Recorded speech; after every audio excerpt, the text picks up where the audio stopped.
அனைவருக்கும் இனிய வணக்கம் நண்பர்களே.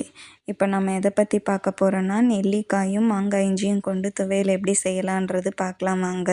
இதுக்கு தேவையான பொருட்கள்: கடலைப்பருப்பு, உளுத்தம்பருப்பு, மிளகு, சீரகம், கட்டி பெருங்காயம், அதாவது பால் பெருங்காயம்னு நாட்டு மருந்து கடையில் கேட்டிங்கன்னா கிடைக்கும், அது யூஸ் பண்ணிக்கோங்க. கல்லுப்பு, கொஞ்சோண்டு புளி, அது ஆப்ஷனல் தான். ஏன்னா நெல்லிக்காய் துவையல்னும் போது நெல்லிக்காய் அதிக அளவில் சேர்த்துக்கோங்க. அதுக்கப்புறம் ஒரு கைப்பிடி அளவு எல்லாமே இப்போ நான் சொல்லக்கூடியது: கருவேப்பிலை, கொத்தமல்லி, புதினா, பச்சை மிளகாய் காரத்துக்கு ஏற்ற மாதிரி. நெல்லிக்காய் ஒரு 3 இல்லைன்னா 4 நல்ல பெருசாக இருக்கிறது எடுத்துக்கோங்க.